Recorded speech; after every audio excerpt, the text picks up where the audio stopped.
Hello நண்பர்களே, இப்போ நீங்கள் வீடியோவில் பார்க்குற காட்சிகள் என்ன, குவைத்தில் நேற்று என்ன நடந்துச்சு அப்படிங்கிறத பார்க்க போகிறோம்.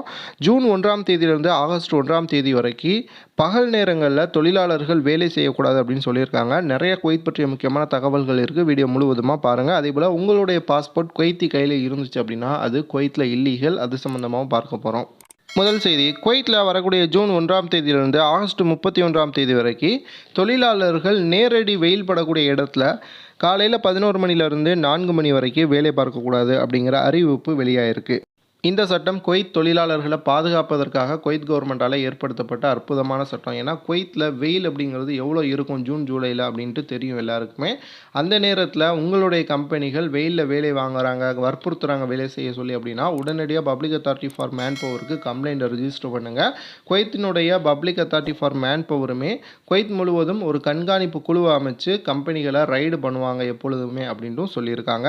வீடியோ பார்க்கக்கூடிய நண்பர்கள் உங்களுடைய கம்பெனிகளில் இந்த ரூல்ஸ் எல்லாம் ஃபாலோ பண்ணுறாங்களா இல்லையாங்கிறத கீழே கமெண்ட் பாக்ஸில் பதிவு பண்ணுங்கள். அடுத்த செய்தி, குவைத் வரக்கூடிய தொழிலாளர்கள்ட்ட அவர்களுடைய பாஸ்போர்ட்டை முதலாளிகள் வாங்கி வைக்கக்கூடாது அப்படிங்கிற ஒரு சட்டம் குவைத்தில் இருக்குது. இதை தற்பொழுது உறுதிப்படுத்தி சட்ட அமைச்சகம் ஒரு செய்தி வெளியிட்டிருக்காங்க. அந்த அடிப்படையில் ஒருவேளை நீங்கள் குவைத்திற்கு வந்த பிறகு உங்களுடைய முதலாளி ஸ்பான்சரோ அல்லது கம்பெனியோ உங்களுடைய பாஸ்போர்ட்டை வாங்கி வச்சுருந்தாங்கன்னா அவர்கள்ட்ட எழுத்துப்பூர்வமாக ஒரு லெட்டரை கொடுத்து பாஸ்போர்ட்டை திரும்பி வாங்குங்க. அப்படி அவங்க கொடுக்க மறுத்தாங்க அப்படின்னா பப்ளிக் அத்தாரிட்டி ஃபார் மேன் பவரில் ஒரு புகார் அளித்து அதை வாங்கிக்கோங்க. அதையும் அவர்கள் செய்யலை அப்படின்னா உங்களுடைய தூதரகம் மூலமாக இதை வாங்குவதற்கான முயற்சிகளை எடுத்துக்கலாம் அப்படின்ட்டு சொல்லியிருக்காங்க. இதில் யாருமே தலையிட மாட்டாங்க, அதாவது முதலாளிகள் இதில் பிரச்சனை பண்ண மாட்டாங்க அப்படின்னு சொல்லியிருக்காங்க. குவைத்தில் கத்தாமாவாக இருக்கிறவங்க உங்களுடைய பாஸ்போர்ட் யார்கிட்ட இருக்குது, உங்கள்கிட்ட இருக்கா அல்லது உங்களுடைய குவைத்திகள்கிட்ட இருக்கா அப்படிங்கிறதையும் பதிவு பண்ணுங்கள். அடுத்த செய்தி, இப்போ நீங்கள் வீடியோவில் பார்க்குற காட்சிகள், குவைத்தில் நேற்று ஒரு மிகப்பெரிய தூசி புயல் ஏற்பட்டிருந்துச்சு. சிட்டிகளில் அதிக அளவில் இதனுடைய பாதிப்பு இல்லைனாலும் பாலைவன பகுதிகளில் இதனுடைய தாக்கம் அப்படிங்கிறது அதிக அளவில் இருந்துச்சு. நிறைய ரோடு அப்படிங்கிறது மண்ணால் மூடப்பட்டிருக்கு. தற்பொழுது பாலைவன பகுதிகளில் வேலைக்காக போகக்கூடிய நண்பர்கள் அந்த ஏரியாக்களில் இந்த மண் எவ்வளோ கிடக்கு அப்படிங்கிறத விசாரிச்சுட்டு அந்த ஏரியாக்களுக்கு போங்க. இப்போ நீங்கள் வீடியோவில் பார்க்குற காட்சிகள் அந்த மாதிரி மண்ணில், அதாவது இந்த புயலில் ஏற்பட்ட மண்ணில் சிக்கிய காரை தள்ள முடியாமல் தள்ளிட்டு போகக்கூடிய காட்சிகள் தான்.